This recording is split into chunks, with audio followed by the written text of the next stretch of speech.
Pues buenas tardes, lo primero. Y antes de presentar a Regino, volver a recordaros que si no cambia nada, el próximo día, jueves, intentamos hacer la conferencia en el centro del CEADAC, en la calle Río Bullaque número 1, y a la vez también hacerla por Zoom.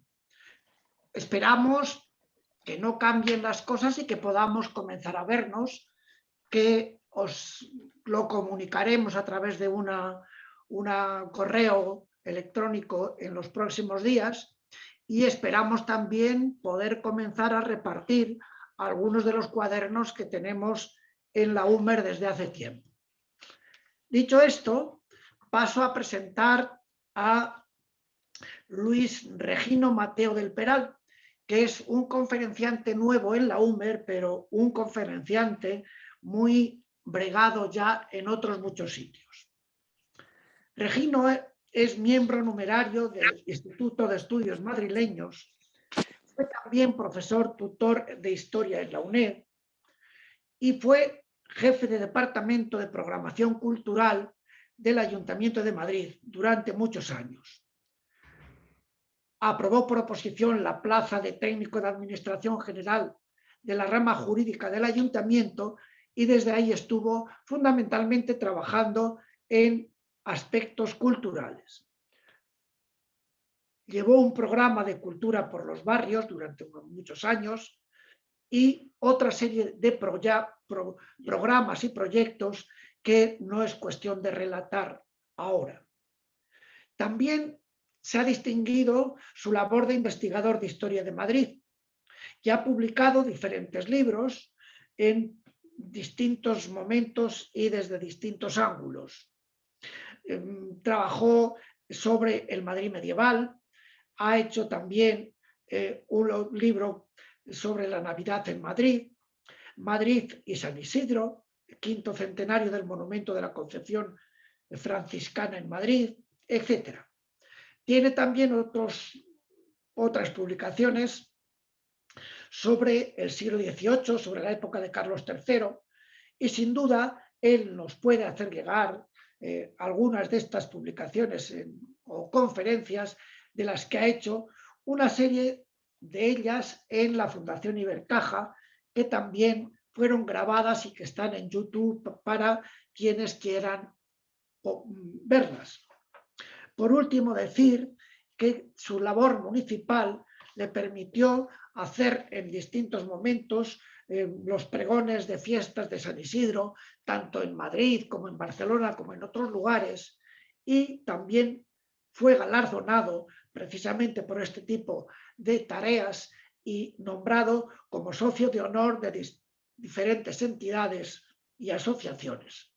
Tiene un currículum suficiente y más que suficiente para hablarnos del tema que hoy ha elegido él, que es el tema de la primera verbena de San Antonio de la Florida y otras romerías y verbenas de Madrid. Durante una hora más o menos esperamos que Regino nos informe y luego dedicamos un rato, como es habitual, a las preguntas y curiosidades que podamos tener. Gracias, Regino, por estar con nosotros. Gracias a todos por estar conectados a esta actividad de la UMER y damos paso a tu palabra, cuando quieras. Regino, cuando quieras, comparte la pantalla. Vamos a hablar sobre la primera verbena que Dios envía, que es la de San Antonio de la Florida.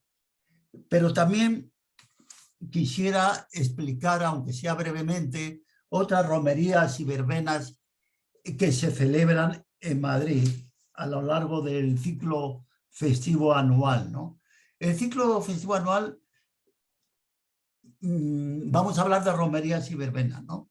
Y las fechas en que se conmemoran determinadas festividades en nuestro país están contenidas en el calendario cristiano, que se basa a su vez en el calendario gregoriano, denominado de esta forma por ser el pontífice Gregorio XIII el que en 1582 dispuso que se pusiera en vigor el mismo. Frente al recogimiento espiritual que caracterizaban a romerías y verbenas celebradas para conmemorar una determinada festividad incluida en el citado calendario, cabe reseñar como complementaria a la celebración religiosa en la que los romeros asistían a la ermita o templo correspondiente a las procesiones y otros acontecimientos de carácter piadoso, que existían otras manifestaciones lúdicas para solaz esparcimiento de algunos individuos o colectivos que exageraban su modo de actuar en esos ratos de entretenimiento. Ratos de entretenimiento y juega y que a veces rayaban en altercados y algarabías, como intentando romper las ataduras de las normas que rigen la vida cotidiana. Por eso, en el ciclo de romerías y verbenas era habitual la asistencia de estas dos tendencias opuestas, ¿no? En donde se ponía de manifiesto una excesiva inclinación a la diversión que desvirtuaba las propias señas de identidad de la programación de actos rememorativos de la fiesta, que se planificaba bajo una vocación mariana o de un santo o de una santa.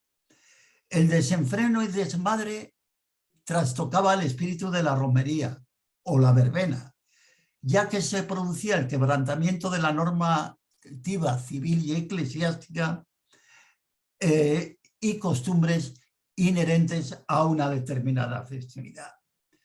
Ese exagerado comportamiento se contrapone a una diversión moderada y a un rigor como lo exige la propia actividad festiva.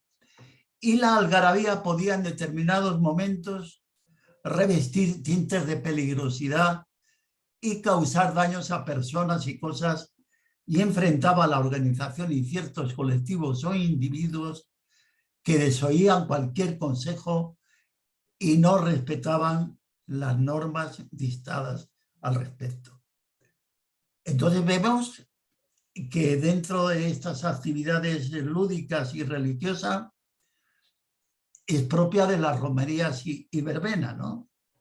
Y en este sentido quisiera hacer referencia sobre las romerías y verbenas a un estudio que realizó José María Bernal de Montalvo, que fue director del Archivo Municipal de Madrid, sobre lo religioso y lo lúdico en las fiestas de Madrid. Mencione que aparte de la romería de San Isidro, que lógicamente es la más conocida actualmente y de mayor empaque, en los barrios se celebraban otras fiestas romeras, como San Blas, la del Trapillo, que era en San Marcos, a la que denomina Populachera, que se conmemoraba el 25 de abril.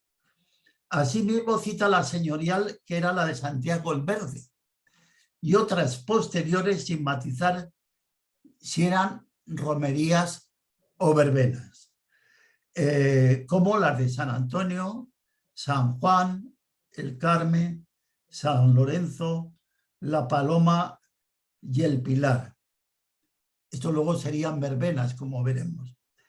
Y agrega a esta relación otros acontecimientos festivos, como las mallas, los carnavales y Santa Ana, que en una determinada época, y eso lo sabe muy poca gente, llegó a ser patrona de Madrid. Es la única virgen, la madre de la Virgen, que llegó en una determinada época a ser patrona de Madrid. Y comenta Bernal de cómo algunas de estas manifestaciones festivas pasaban de ser lúdicas a transgresoras y que el desenfreno era frecuente de tal modo que cita el testimonio, creo que exagerado, de Guevara cuando sugirió modificar la denominación de romerías por el de ramerías. Nuestros prestigiosos escritores y cronistas de diferentes épocas, sobre todo los del siglo de oro, que eran los más ácidos en sus críticas, pusieron de manifiesto la necesidad de erradicar esos excesos Y así Bernaldez alude a la versión de Juan de Zabaleta cuando manifiesta: la plebe infinita desgranada por aquellos suelos ya se junta en ranchos, ya se apartan pendencias, ya se muele a bailes, ya se apelmaza en tragos. Y este texto corresponde al último párrafo del escritor y que he podido constatar en la edición facsímil de su obra El día de la fiesta por la tarde en Madrid, cuando describe la romería de Santiago el Verde. Y esa descripción, aunque Zabaleta la cite en la romería de Santiago el Verde, él mismo considera que ese comportamiento y aptitud era más propio de la romería del Trapillo, que tenía lugar el 25 de abril como homenaje a San Marcos. Por ello era muy difícil deslindar lo que es lúdico, lo que va más allá de una diversión sana y entra en el ámbito de lo exagerado y el desenfreno, ¿no? Y los soberanos intentaron regular estas festividades para que guardaran los que acudían a las verbenas o romerías la debida compostura, con una normativa para que no se cometieran vejaciones, insultos, peleas o se pronunciaran palabras obscenas o blasfemias, como hemos podido analizar a lo largo de este trabajo, con duras penas para los infractores. Bernaldez, con cierta ironía, se refiere a las bebidas y productos gastronómicos de entonces, y en especial alude a la aloja, sin H, con A, a la que califica como pócima excitante y que se elaboraba a base de agua, miel, canela, clavo, jengibre, pimienta y nuez moscada. En definitiva, que para él lo lúdico y religioso se encuentran en todas las culturas y define lo lúdico como expresión de la creatividad humana a través de fingimientos festivos para salir de la cotidianeidad y acceder gratuitamente a una dimensión superior. Mientras que lo religioso es una actividad que proviene o es reconocida con carácter oficial por la Iglesia.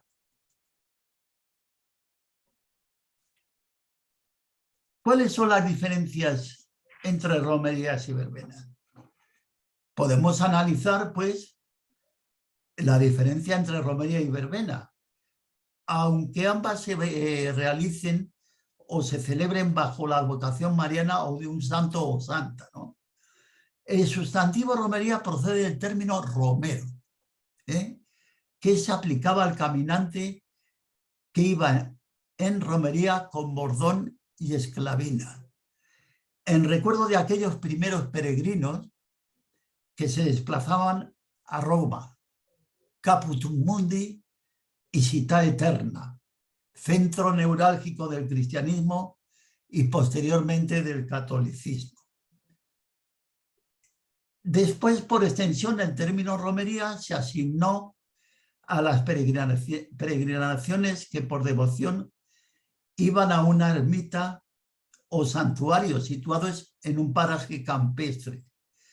Mientras que la verbena, según el diccionario de la Real Academia Española de la Lengua, tiene, como ya hemos indicado en el párrafo anterior, entre otras acepciones, velada y feria en Madrid y otras poblaciones que se celebran en las noches de las vísperas de San Antonio, San Juan, San Pedro y otras festividades para regocijo popular. Esto es que originariamente las verbenas tuvieron una connotación más laica y urbana, y los participantes en la verbena portaban un ramo de la planta del mismo nombre, ¿no?, que se utilizaba para remediar determinado tipo de enfermedades. Y en Madrid, por su fisonomía, en un principio rural, se celebraron en el campo, hasta que por el ritmo de crecimiento de la población de la villa modificó su aspecto con unas características, las verbenas ya totalmente urbanas, ¿no? Las verbenas que nacen en Madrid, aunque tengan esa connotación urbana, tienen su raíz en una planta que los celtas consideraban sagrada, con determinadas propiedades curativas y que los madrileños en la madrugada de la festividad de San Juan, el día 24 de junio, trataban de realizar. Aquí tenemos el autorretrato de Goya con gafas, 1797-1800. Y ahora vamos a ver. La primera verbena decimos que Dios envía es la de San Antonio de la Florida, ¿no? Y San Antonio de la Florida constituye una de las festividades más relevantes de Madrid, que siempre ha suscitado una corriente de simpatía entre los madrileños, y ello debido a varios motivos. Se trata de la primera verbena que inicia el ciclo de la celebración de este tipo de modalidad festiva. La verbena se realiza bajo la advocación de San Antonio de Padua, que ha sido siempre uno de los santos más carismáticos de la Iglesia, taumaturgo universal en la historia del cristianismo, hasta el punto de que el Papa León XIII le otorgó el 18 de octubre de 1881 el calificativo de santo de todo el mundo, al tratarse del santo al que más intercede para remediar cualquier dificultad. Y la ermita, en donde se le rinde veneración a San Antonio de la Florida, fue donde Jovellanos, a través de Carlos III, encargó a Goya su ornamentación, dejando al pintor entera libertad para que diera rienda suelta a su fantasía y la decorara como estimara conveniente. Goya optó por pintar uno de los milagros del santo, en el que su padre sale indemne de una falsa acusación, donde se le imputaba haber matado a una determinada persona, cuando se demostró mediante el milagro de San Antonio que el asesinato lo había cometido otra persona. Hace resucitar el cadáver del asesinado, y entonces el asesinado dice: no ha sido el padre de San Antonio el que me ha matado, sino otra persona. Otro suceso importante, y que veremos también, consiste en que el Panteón de Goya esté junto al presbiterio en la ermita desde 1919. En Madrid, por lo tanto, destaca la verbena de San Antonio de la Florida, San Antonio de Padua, así llamado por estar edificada la ermita en el antaño bello paraje de la Florida. Antaño hubo un humilladero donde se veneraba a la Virgen de Gracia, lugar sustituido por dos ermitas, de José Churriguera en 1732, de Sabatini en 1770 y la actual, que es de Fontana, de 1799. Es famoso el cantar de Antonio Trueba y de la Quintana, conocido como Antón el de los Cantares, y autor del poema El libro de los Cantares de 1852. Pedro de Répide, en su obra Madrid visto y sentido, cita la copla de Trueba sobre la primera verbena que inicia el ciclo festivo en Madrid. Y dice: la primera verbena que Dios envía es la de San Antonio de la Florida. Otra denominación menos conocida del santo es la de San Antonio el Guindero, en Madrid. Aparte de San Antonio de la Florida, San Antonio el Guindero. ¿Por qué? Porque San Antonio realizó un milagro en la Cuesta de la Vega cuando a un hortelano que llevaba un carro se le cayeron las guindas al suelo. Y entonces una persona ayudó a reponer las guindas en el carro, y las guindas repuestas eran mucho más brillantes y más grandes que las guindas que se habían caído. Entonces, este hombre, este hortelano, quería buscar a la persona que le había ayudado para darle las gracias, ¿no? ¿Y cuál es su sorpresa? Buscándole, cuando entra en la iglesia de San Nicolás de los Servitas del siglo XII, que es la más antigua de Madrid, que está en la Plaza del Biombo, y encuentra una imagen cuyo parecido con la persona que le había ayudado era idéntico. ¿Saben ustedes ahora dónde está San Antonio del Guindero? Pues en la calle Atocha, en la parroquia de Santa Cruz, entran ustedes en la iglesia y a la derecha está San Antonio del Guindero. Y existe una cofradía de guinderos en Madrid, San Antonio el Guindero. Vamos a seguir. Está la ermita y romería de San Antonio de la Florida, antigua del Museo Universal. Está en San Antonio un dibujo de Jiménez Martín también. Y está la ermita de San Antonio de la Florida en un día con nieve, que es muy raro coger esta fotografía en un día, si ven ustedes en Nevada, la ermita. Y ahora la ermita de San Antonio. Bueno, Goya, hemos dicho que optó por pintar los famosos frescos fuera de todo convencionalismo, ¿no? Lo que permitió que lograra un conjunto pictórico de excepcional factura y belleza, ¿no? Transportando al siglo XIX,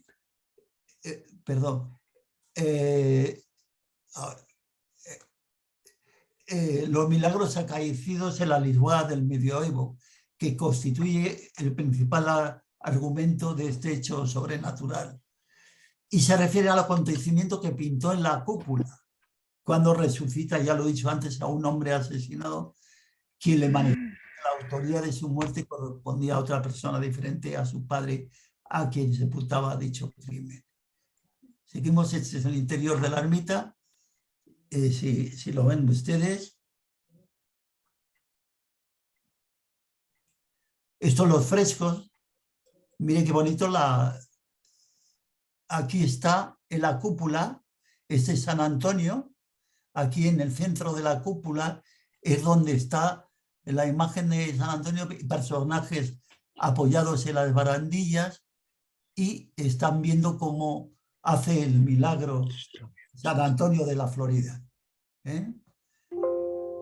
Yo les recomiendo que vayan a ver esta ermita porque es una maravilla los frescos de San Antonio. Hola Fidel, que antes no te he saludado, te veo desde aquí. El milagro de San Antonio, ves que está en el centro de la cúpula y por debajo de ella hay bóvedas que están ornamentadas con ángeles y querubines, ¿no? Y como manifiesta Borràs Galis, se hallan dispuestos en dos ámbitos. El mayor en el entorno de la cúpula y en función de ella mostrando el milagro, y el menor en el cascarón y ábside. En la cúpula hemos visto que aparece la figura de San Antonio que consigue que un hombre asesinado resucite para decir la persona que había perpetrado su muerte, que le atribuían al Padre Santo y que ya hemos visto, ¿no? En la descripción de milagro están, aparte de la cúpula, están las pechinas. En las pechinas son 4 triángulos curvilíneos que forman el anillo de la cúpula, con los arcos sobre los que se apoya. Y en las 4 pechinas sobre las que se apoya la cúpula se representan diversos angelitos. Un angelito sentado y otro echado, un angelito de pie y 2 echados, 2 parejas, vamos a ver, 2 parejas de angelitos, un angelito sentado y 2 echados. Luego tenemos intradioses, que representan ángeles y angelitos en 4 escenas sosteniendo las cortinas. Y luego los semilunetos, que se llaman, que aparecen en los flancos de los lunetos, ángel en pie, ángel aportando una cortina, ángel sosteniendo una cortina. Luego el ábside, donde está la adoración de la Trinidad, y como vemos, es una, ya le digo que es una maravilla. Que no... Y vemos que la parte central pintada por Goya de la cúpula de la ermita de San Antonio de la Florida. Aquí vemos un detalle del fresco de Goya, ¿no? De la ermita.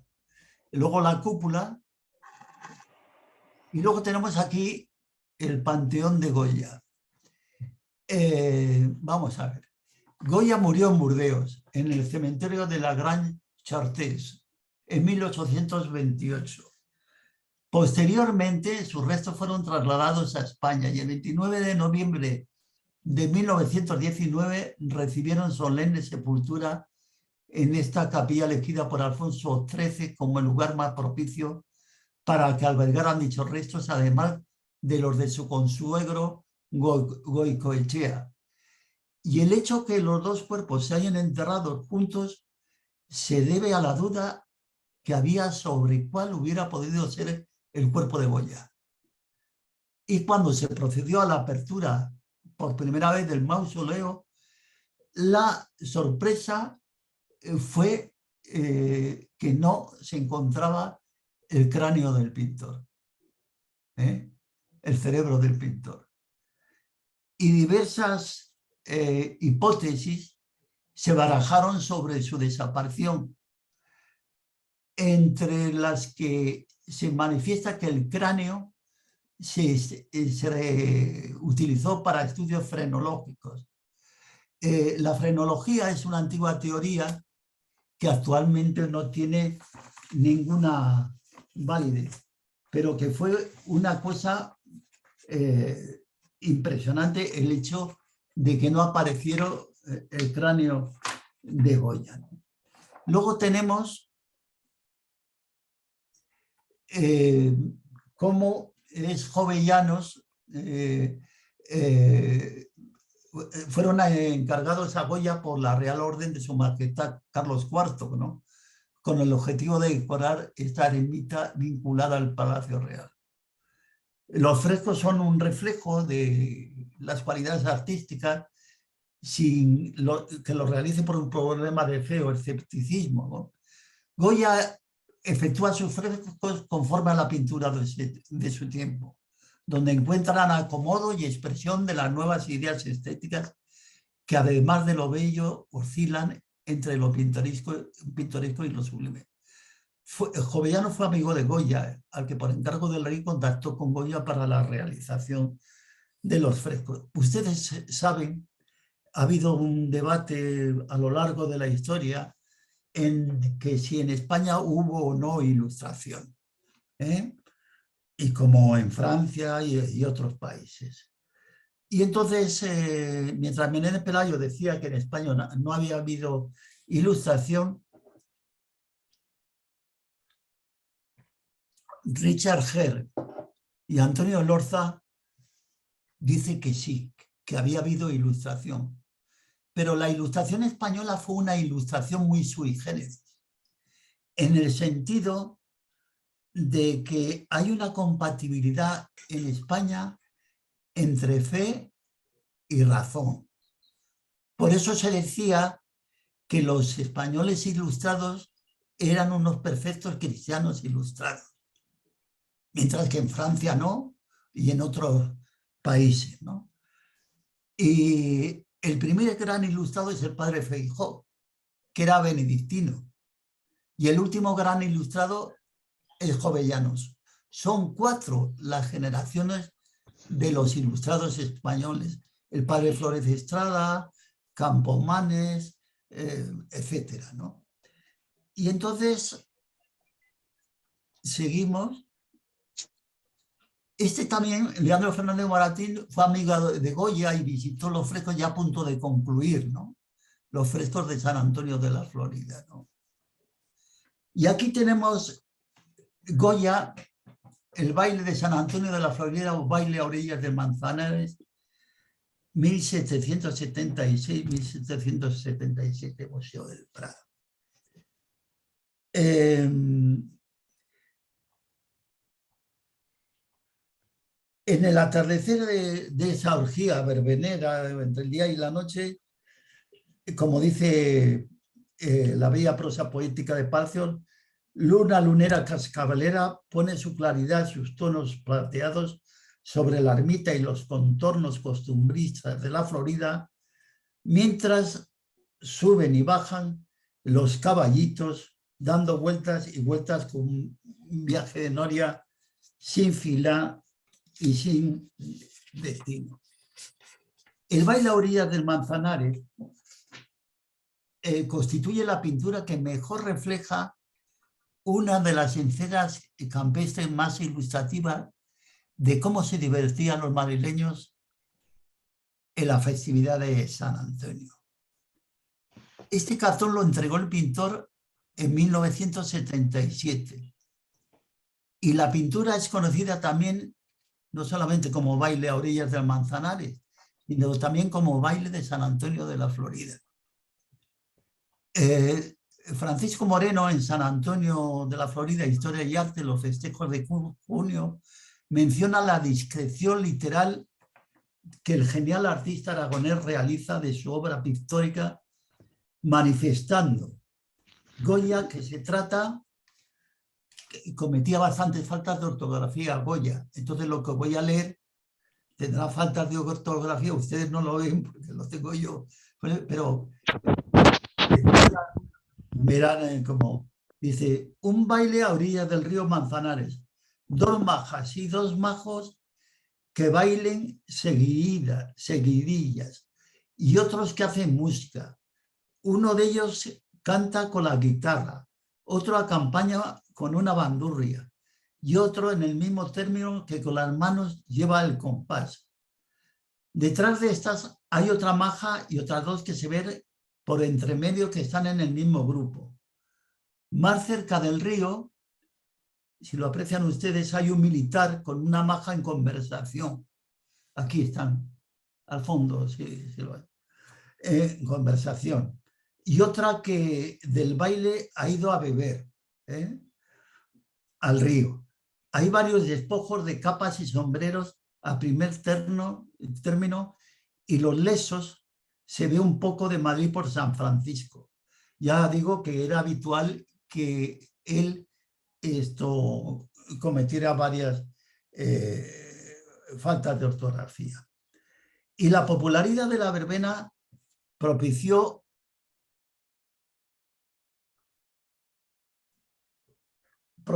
que la misma fuera fuente de inspiración para compositores y libretistas de zarzuelas, piezas musicales que a partir de la segunda mitad del siglo XIX adquirieron gran difusión. Entre ellas destacan las escenas que hacen referencia a la verbena de San Antonio, ¿no? Así, el 26 de octubre de 1894 se estrenó la zarzuela San Antonio de la Florida en el Teatro Apolo. Otras zarzuelas que recogen escenas y diálogos relativos a la verbena fueron Las Leandras y Luisa Fernanda, estrenadas respectivamente en 1931 y en 1932 en el Teatro Pavón y en el Teatro Calderón, respectivamente. Esto es que la figura de San Antonio ha propiciado la existencia de numerosas obras sobre el santo, como biografías, ensayos, artículos, conferencias, poemas, composiciones musicales y además una variada y bella iconografía. En ese sentido podemos destacar autores como Basilio Sebastián Castellanos, quien en costumbres españolas de las verbenas de San Antonio, San Juan y San Pedro en Madrid, en 1841 analiza y describe cómo eran esas verbenas.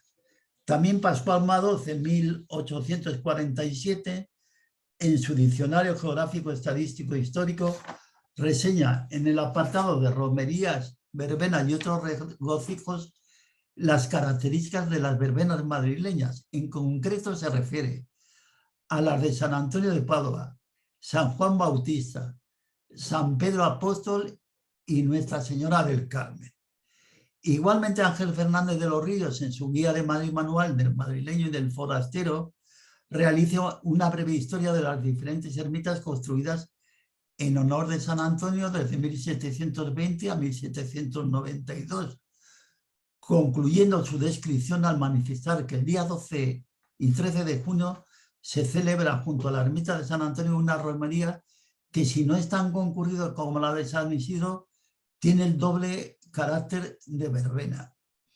Asimismo, ya más recientemente, destaca la conferencia que impartió Luis Miguel Lapárez y Laporta por Artes Gráficas Municipales y programadas dentro del ciclo de conferencias del Ayuntamiento de Madrid, el Madrid de Alfonso XIII, del Aula de Cultura, donde viene esa ermita de San Antonio de la Florida y la visita que le hace Alfonso XIII. De todas maneras, San Antonio de la Florida, como así se le conoce en Madrid, es San Antonio de Padua. Lisboa 1195 y Padua 1231. No sé si habrán ido ustedes alguna vez a Lisboa y han visitado la iglesia de San Antonio, que en Portugal tiene una enorme devoción, y no solamente gente mayor y adulta, sino también gente joven, ¿no? En Portugal se le llama San Antonio de Lisboa, y así lo denominan sus paisanos lusos, a noso Santo Antonio, que es do Santo Casamenteiro, como describe Valentín Esprazón en su biografía del Santo Vida de San Antonio de Padua. Es para los lusitanos como algo de su propiedad, dice, como de su propiedad, de algo seu. Y entonces a los lisboetas les fastidia que San Antonio se llame de Padua. ¿Ustedes saben por qué se llama San Antonio de Padua? San Antonio de Lisboa fue a evangelizar el norte de Marruecos. Y entonces, cuando llega al norte de Marruecos, lo evangeliza, y entonces, al intentar volver a Lisboa, una tempestad, una tormenta, arrastra la nave en la que iba y les arrastra hacia Sicilia. Hacia Sicilia. Y entonces San Antonio sube a Padua, ¿no?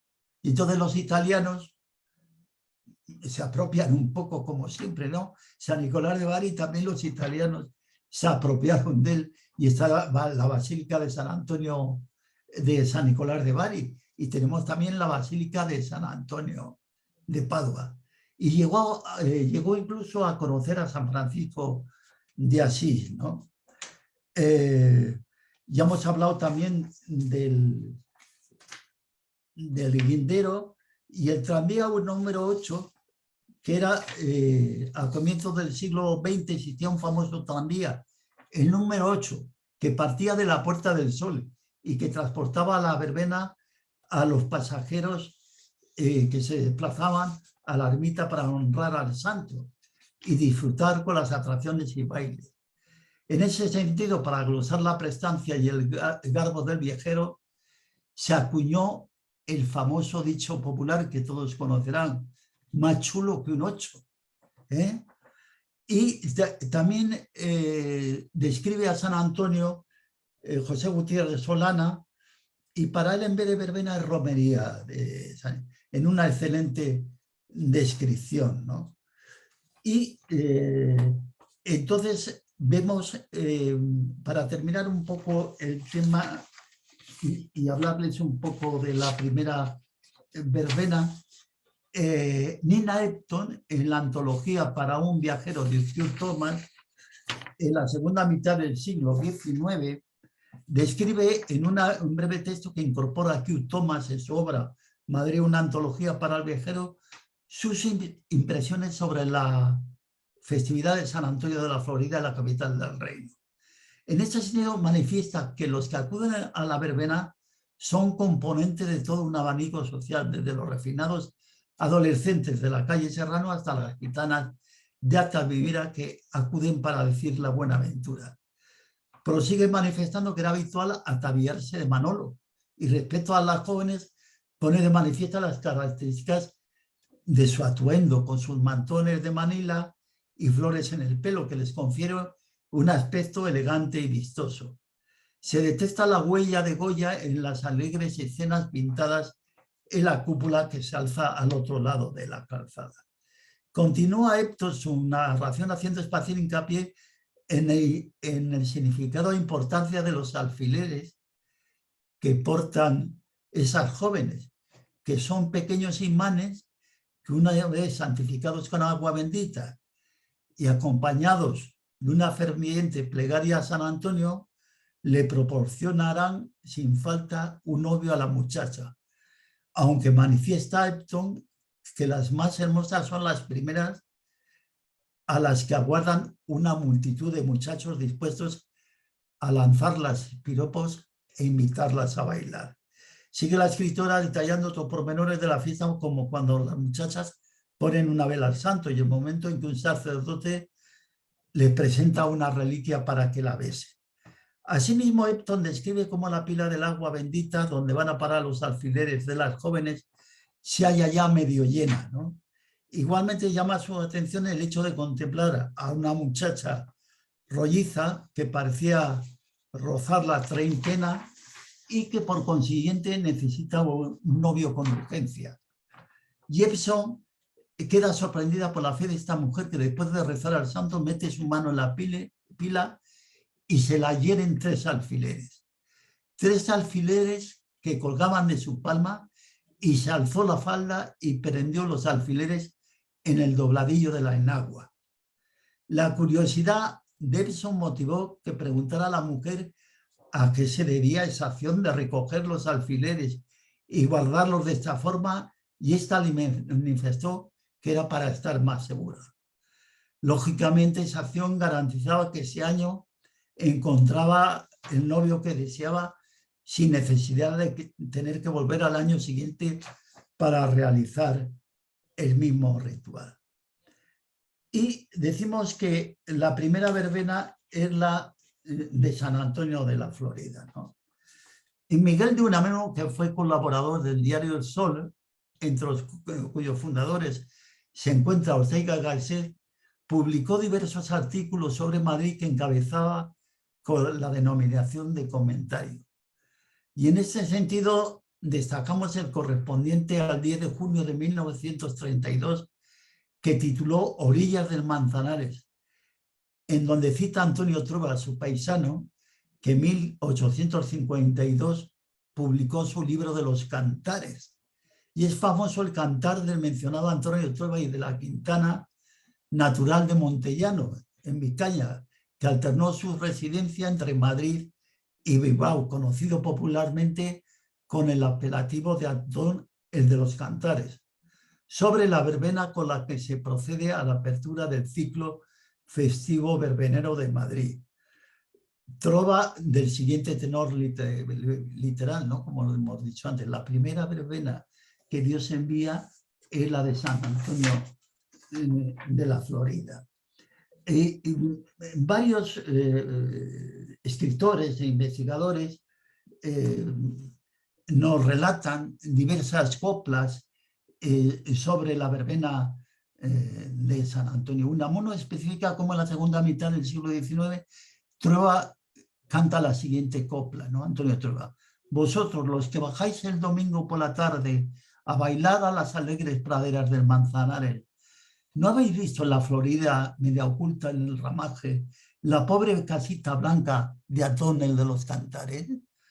Otra, Bonifacio Gil también alude a la famosa copla ya citada de la primera verbena, y Gil cita un bello poema de Trueba que es: ya bajan por la cuesta de San Vicente doncellas y mancebos, esto es, cantando alegres, ya el pueblo invade la Florida ribera del Manzanares, repican las campanas de San Antonio y el templo abre sus puertas a los devotos, bendita sea el patrón de los niños y las doncellas. Y entonces podíamos hablar más sobre San Antonio como... Entonces, nada más para terminar lo de San Antonio, es los puntos de referencia esenciales que caracterizan a la verbena como una de las manifestaciones lúdicas y religiosas más relevantes de la capital después de las fiestas patronales de San Isidro, estriban en el hecho de que sea la primera verbena que inicia el ciclo de la celebración de este tipo de modalidad festiva que se conmemora el 13 de junio, como ya hemos indicado. E independientemente de las romerías que comienzan con las de San Antón, no confundan ustedes San Antón con San Antonio, es San Antón Abad, que es el 17 de enero, es la festividad de San Antonio Abad. Que la verbena se realice bajo la vocación de San Antonio de Padua, uno de los santos, como hemos dicho antes, más carismáticos y taumaturgo universal en la historia del cristianismo. Que la ermita en donde se le rinde veneración fue donde Jovellanos se encargó a Joya que la ornamentación de sus pintores, dejando al pintor entera libertad para que diera rienda suelta a su fantasía y la decorara como estimara conveniente. Y que el Panteón de Goya esté junto al presbiterio de la ermita.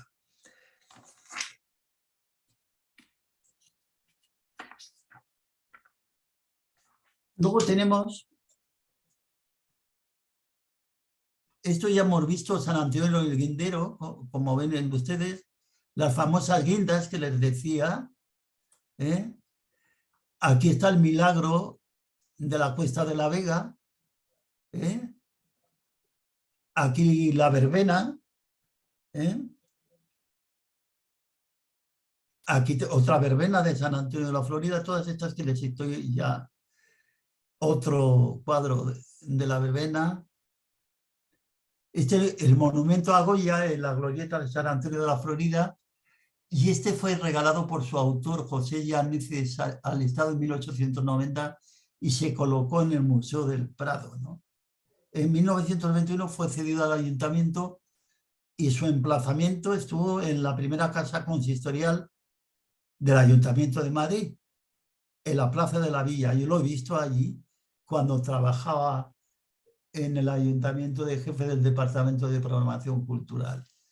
Y en 1986 fue trasladado a la glorieta de San Antonio de la Florida. Aquí vemos otra vez la verbena de San Antonio. Aquí una pintura de Nini Tudó. Un petimetre ayuda a una dama a bajar del coche para ir a la ermita de San Antonio de la Florida, mientras un grupo de personas contemplan la escena. Son imágenes cedidas por el Museo de Historia de Madrid. Hay que tener en cuenta que en el siglo XVIII los tipos populares de Madrid eran los manolos, los majos, los chisperos, los petimetres y los currutacos. Los manolos, de ahí viene, eran los que eran los más bizarros, los más y entonces bueno, Emmanuel, de ahí viene Emmanuel. Pero los manolos eran los majos. Los majos eran, será un fenómeno curioso, que la aristocracia y las clases pudientes imitaban a los majos en forma de majeza. Esto es que en vez de imitar los de las clases modestas a la aristocracia y a las clases pudientes, era al revés. Eran las clases pudientes y la aristocracia los que imitaban a los majos.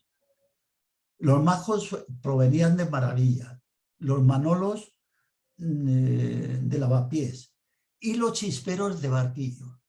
Los chisperos eran los más fuertes, que eran los chisperos, los herradores, los herreros. En Madrid tenía fama de tener grandes herradores, ¿no? Entonces ya había gente que decía, he ido a Madrid a herrar mis caballos y mi ganado. Había 200 herrerías en Madrid. Y siempre que se peleaban, claro, los más fuertes eran los chisperos. Y hemos hablado de los petimetres. Los petimetres, petit maîtres. Eran personas que imitaban la moda francesa, que molestaba mucho a los manolos, a los majos y a los chisperos, ¿no? Los penitentes. Y los currutacos, hoy cuando pronunciamos la palabra currutaco, parece que nos estamos refiriendo a una persona que no es un don nadie, pero en cambio en aquella época los currutacos eran unas personas que vestían muy elegantemente, con ropas almidonadas, como diciendo, mírame y no me toques. Esos eran los currutacos, ¿no? Ya hablamos, la primera romería, ¿cuál es? La de San Antón. Ahora pasamos, José Gutiérrez Solana compaginó su faceta como excelso pintor y escritor costumbrista entre Madrid y Cantabria, ya que estuvo vinculado en su adolescencia y en otras épocas de su vida a la localidad cántabra de Arredondo, ¿no? Donde nació su madre. Solana describe en el Madrid callejero con su habitual lenguaje incisivo y sarcástico algunos aspectos de la romería de San Antonio Abad, y manifiesta que en la iglesia hay una ventana en la que bendice la cebada, están asomados 2 curas y hay una cola de gente que espera para comprar los panecillos benditos. Hace referencia al óleo de Goya, y no sé si lo habrán visto ustedes, de 1819, la última comunión de San José de Calasán. Y sus comentarios mordaces de José Gutiérrez satirizan la fisonomía del lienzo. El cura que da la comunión y el santo que la reciba. Asimismo, la gente religiosa se aproxima al altar mayor sin percatarse del valor artístico del cuadro y se estruja para ir a besar una reliquia que Solana no considera auténtica. Igualmente no escapa de su feroz crítica el cura joven que da a besar la custodia que contiene un hueso negro de San Antón. Y José Montero Alonso, en una magistral conferencia que impartió en 1985 sobre el tema de la romería de San Antón, puso de manifiesto que esta romería es la fiesta popular, es la primera fiesta popular, y Antón es solo fiesta de una jornada, y en esa brevedad está su encanto. Luego tenemos la romería de San Blas, el 3 de febrero. La ermita de San Blas fue construida sobre el cerrillo que fue conocido con esta denominación y que se hallaba situada en el Parque del Retiro. Era tan afamada esta segunda romería que contó con la presencia de Felipe III y Felipe IV. San Blas era el santo al que se imploraba para curarse de las afecciones de garganta, nariz y oídos, ¿no? Vamos a ver. Aquí están las 2 ermitas, hago una pausa. Es que hubo que hacer otra ermita para que no se dañaran los frescos de San Antonio de la Florida, una ermita gemela de la otra, y que era donde se celebraban los oficios religiosos, y la otra nada más para ver los frescos de Goya, ¿no? Aquí tenemos la vista de la Florida, luego tenemos la fiesta de la Plaza Mayor, imagen sería por el Museo de San Antonio. Esto es la fiesta de San Isidro, en la portada de un cartel de 1950, nada menos. Y además el pregonero fue Antonio Díaz Cañabate, no sé si le suena aquel crítico taurino tan bueno, Antonio Díaz, que era también una persona. Y aquí campanelas en las seguidillas boleras. Es que son imágenes que son muy bonitas, que quiero que vean ustedes. Lo ven bien, ¿verdad? Otras seguidillas boleras. Y esta es la romería de San Antonio Abad, la que decía. Y las vueltas de San Antón, blanco y negro, ya saben ustedes que ahí se bendicen animales y eso. Y ahí va el Padre Ángel, el famoso Padre Ángel, también. Y entonces, vamos a ver, aquí otro, la pradera de San Isidro. Y está la romería son épocas bien diferenciadas.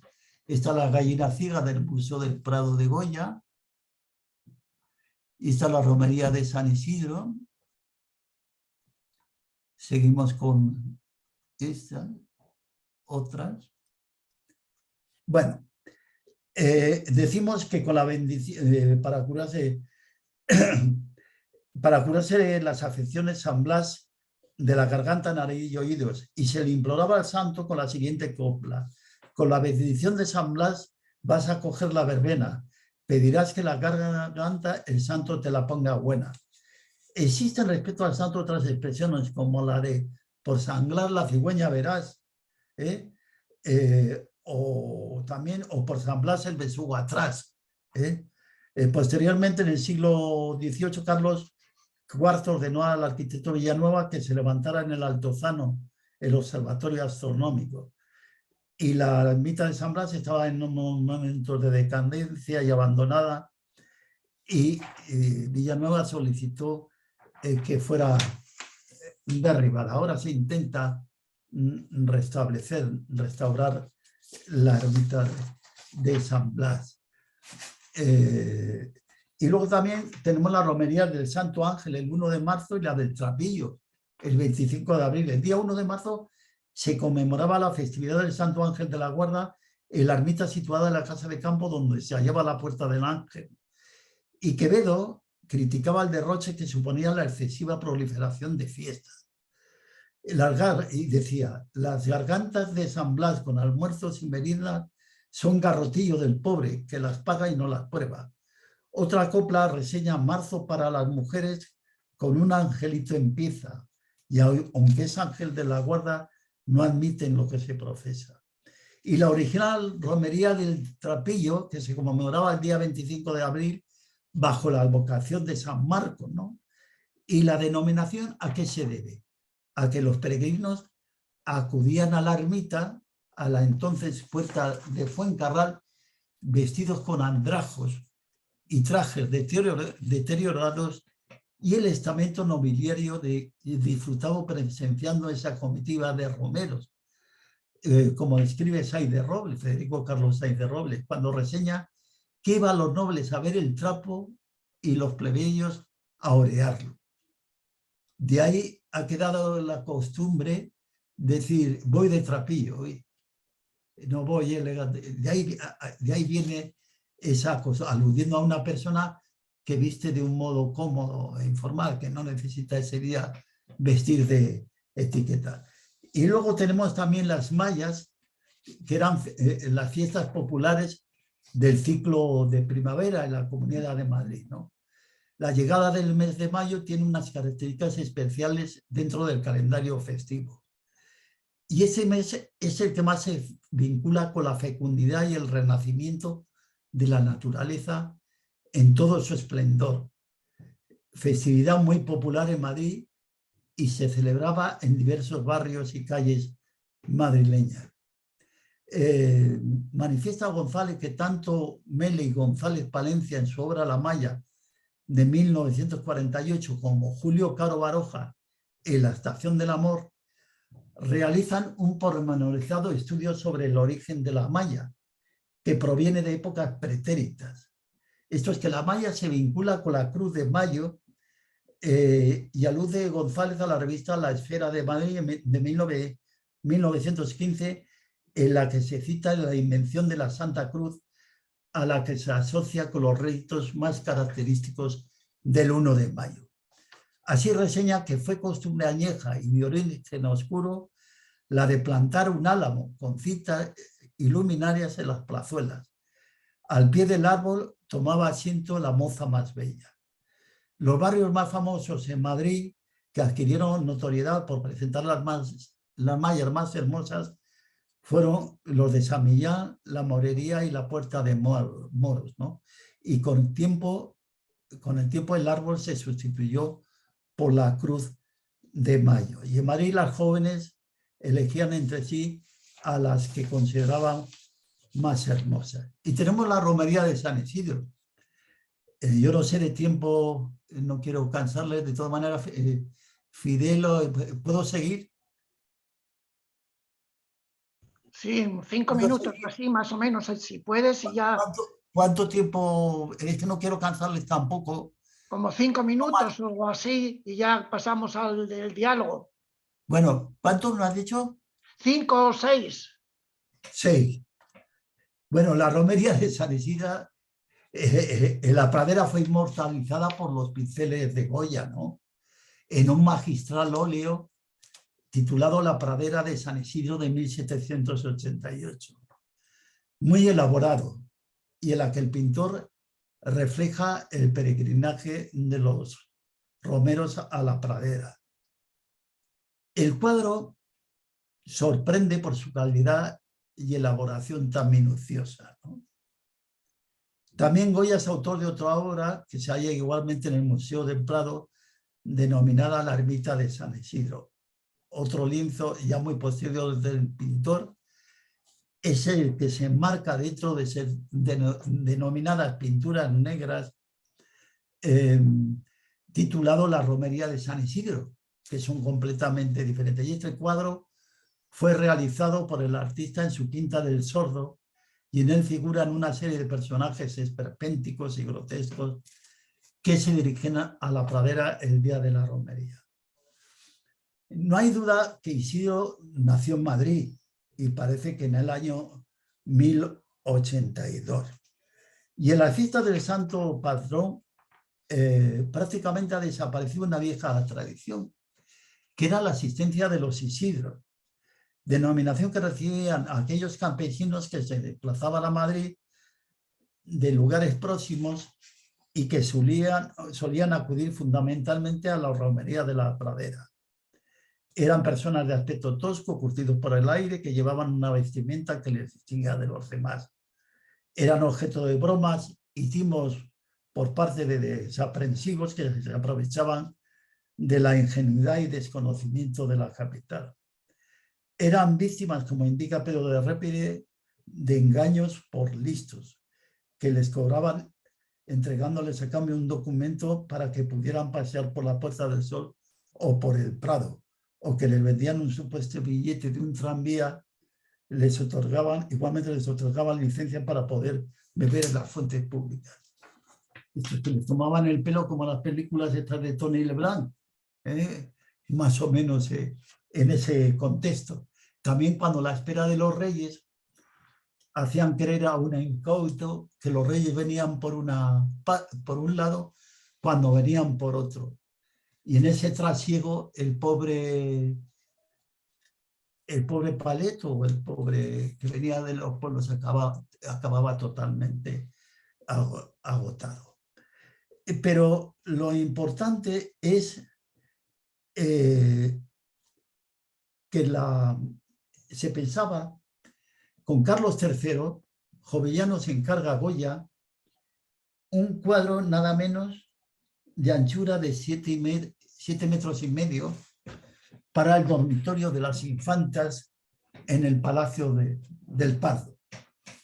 Y ese, fijaros, un cuadro de 7,5 metros de anchura.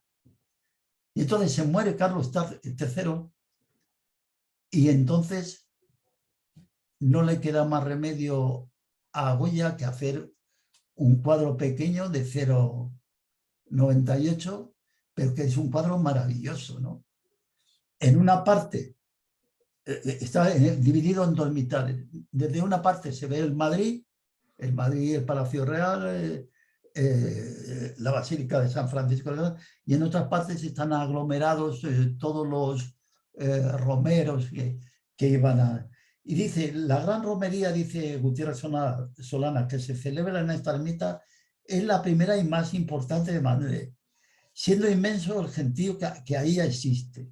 Todos los isidros que paran en la posada del Peine, las criadas que bailan los domingos con los soldados de la Fuente de la Teja, como peregrinación, bajan como hormigueros por la calle de Toledo, Plaza de la Cebada y en Cava Baja. En los mesones y paraderos se ven diligencias viejas y despintadas. Suben las familias de Isidros en una galera con las cestas de la comida preparada, vamos a ver, sí, preparada de antemano chorizo de cagalar, morcillas de Candelaria, tortillas y pollos asados y la bota de vino. También hablar nada más, ya para terminar, Ramón Gómez de la Sarna y de la romería de San Isidro. Gómez de la Sarna analiza la romería de antaño y la actual como los isidros o la isidrada se hallan en declive. Y la expresión más popular madrileña que en ocasión escuchamos, de más chulo que un ocho, al parecer hacía referencia a aquellos chulapos y goyescos ataviados impecablemente a los que se glosa por su donaire, su porte, su distinción, y que cogían, como decía antes, el tranvía número 8 de la Puerta del Sol y a comienzo del siglo XX para ir a la pradera de San Isidro. También se sustenta otra versión en el sentido de que hacía alusión a los que se desplazaban en el mismo medio de transporte a la verbena de San Antonio de la Florida. Por lo tanto, la romería en la pradera, por otra parte, una cosa es la pradera y otra es la romería. La inmortalizó con sus pinceles Goyas en un magistral óleo sobre lienzo, ¿no? Mientras que la pradera de San Isidro data de 1788, muy elaborada, y en el que el pintor refleja el peregrinaje de los romeros a la pradera, en el que todos los estamentos se congregan en el mismo lugar. Y aquí yo creo que nos queda la romería de San Eugenio, la verbena de San Juan y San Pedro, pero no quiero cansarles más. Pues bueno, muchas gracias.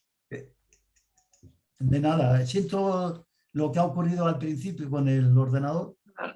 No te preocupes. Sí, esto... Mira, Regino, si quieres deja de compartir o dejo yo de compartir en tu nombre para que podamos vernos la cara a todos y empezar que me vea vale. Lo feo que soy. Ya, venga. Pues a ver, si alguno queréis intervenir, levantad la manita. Fidel, sí. Nada, manita. Primero agradecerle a Regino la conferencia. Ya sé que son muchas verbenas y muchas romerías. Y decir dos cosas. Quizá distinguir la parte religiosa de la parte profana. Sí. En la mayor parte de ellas supongo que seguiría existiendo, como pasa en la actualidad, una procesión en la que el santo en cuestión es trasladado de un sitio a otro y la parte luego lúdica es posterior a esa parte religiosa. Sí, sí. La segunda cosa sería señalar la cantidad de elementos, diríamos, religiosos que hay a lo largo del año y que se van celebrando en todos los barrios o ciudades.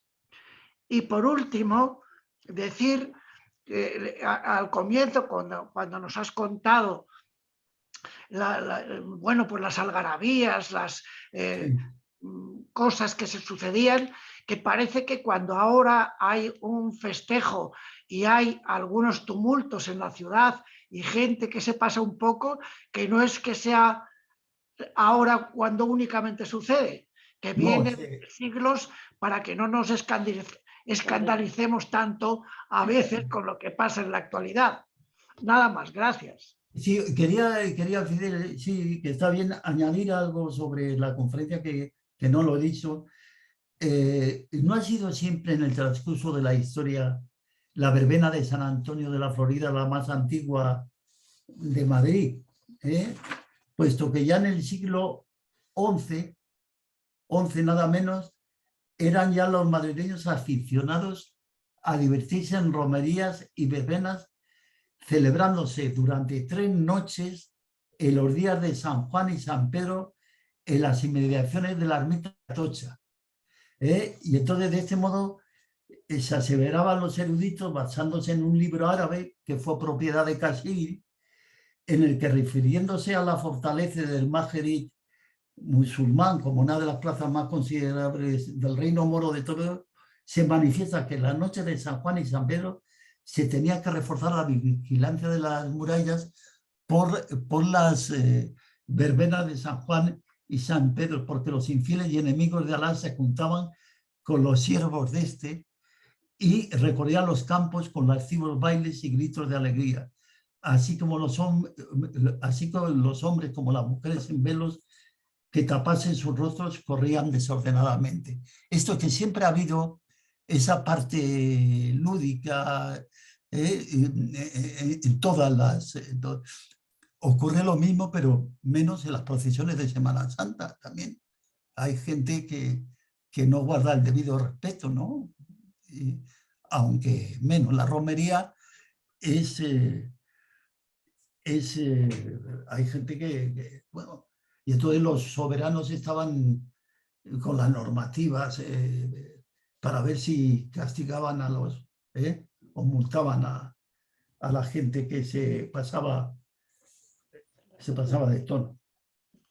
Vale, gracias. Nada. Si alguien quiere más. José Luis. Yo veo José Luis. Abre el micro, José Luis. José Luis, abre el micro. Ya, no, es que no lo había visto. Ya se ha quedado abierto. Gracias. No, estaba dándole las gracias por lo que nos ha contado. Y hay unas cosas que se me han quedado ahí un poco cogidas, como ha hablado de la iglesia de Nicolás de los Servitas. Sí. Creo que era hablando de San Antonio el Guindero. Y ha nombrado en esa Nicolás de los Servitas, una iglesia muy antigua, ha nombrado en la plaza donde está esa iglesia. La plaza del Biombo. La plaza del Biombo. Pero está enfrente. Sí, no. Pero supongo que te estás refiriendo a lo que luego fue la Plaza La Luna y hoy la de no sé qué, ¿o no? No. Actualmente se llama Plaza del Biombo. ¿Se sigue llamando la Plaza del Biombo? Sí. Vale. Una torre mudéjar. Vale. Otra cosa es que... Es muy pequeñita la iglesia, pero la puede ver usted, José Luis, en el momento que quiera. No, ya. Es que me he debido de... La ha visto porque la hemos visto juntos. Es que me he debido, por eso no lo cuadraba, porque me he debido de liar con el nombre de la iglesia. Bueno, es porque ahí en esa iglesia, según has dicho, a la derecha según entras, está San Antonio el Guindero. La parroquia de Santa ahí no está. Está en Santa Cruz. La parroquia de Santa Cruz en la calle Atocha 6. Bueno, vale, me he liado con las iglesias. Ahí está, entrando a la derecha, la segunda imagen es la de San Antonio el Guindero. Vale, Santa Cruz, que está ahí en la Atocha 6, que es muy famosa, esa parroquia. Bueno, me he liado ahí con esas ideas. Por eso pregunto, porque me he debido hacer un lío de miedo. Otra cosa, casi al final, hablando de San Blas, he entendido como que había una ermita y que se va a restaurar o algo.